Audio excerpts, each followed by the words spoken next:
কিভাবে এই নতুন শক্তি দক্ষিণ এশিয়ার রাজনীতিতে প্রভাব ফেলতে পারে? আকাশ প্রতিরক্ষায় নতুন শক্তি ভারসাম্য হিসাব ও ওসপার যুক্ত হলে বাংলাদেশ দক্ষিণ এশিয়ার অন্যতম শক্তিশালী আকাশ প্রতিরক্ষা বলয়ে পরিণত হবে। এর ফলে প্রতিবেশী দেশগুলো দেশটির প্রতি নতুন সামরিক সম্মান দেখাবে, আকাশসীমা লঙ্ঘন বা হুমকির ঝুঁকি কমে যাবে।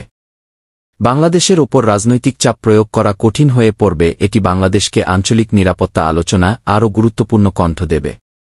বঙ্গোপসাগরে কৌশলগত আধিপত্য বৃদ্ধি, খেসি সাবমেরিনগুলো আসে, উন্নত সোনার, অত্যাধুনিক টর্পেডো, গভীর সমুদ্রের নজরদারি ক্ষমতা, ভবিষ্যতে এ প্রযুক্তির সম্ভাবনা। এর ফলে বাংলাদেশ বঙ্গোপসাগরের route, gas block, blue economy সম্পদ আরও নিরাপদে নিয়ন্ত্রণ করতে পারবে। ভারত চীন পাকিস্তানের নৌ কৌশলের মধ্যে নিজের অবস্থান শক্ত করবে। ভারত মহাসাগরের সামরিক ভারসাম্যে একটি নতুন সাইলেন্ট প্লেয়ার হয়ে উঠবে। এই সক্ষমতা বাংলাদেশকে আঞ্চলিক মহাশক্তিদের সঙ্গে সমান কৌশলগত টেবিলে বসাতে সাহায্য করবে। বাংলাদেশ কিভাবে রাজনৈতিক প্রভাব বাড়াতে পারবে? প্রতিরক্ষা কূটনীতি আরও শক্তিশালী হবে। উন্নত সামরিক লক্ষ্যমতা থাকা দেশকে বড় শক্তিগুলো অংশীদার, নিরাপত্তা সহযোগী, কৌশলগত মিত্র হিসেবে দেখতে শুরু করে। সমুদ্র ও আকাশসীমা সুরক্ষিত হলে অর্থনীতি স্থিতিশীল হয়।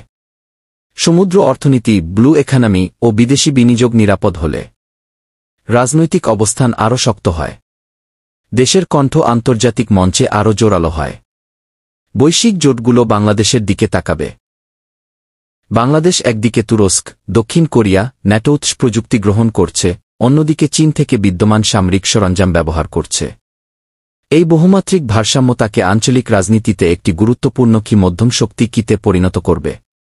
এতে বাংলাদেশের সফলতার সম্ভাবনা কতটুকু?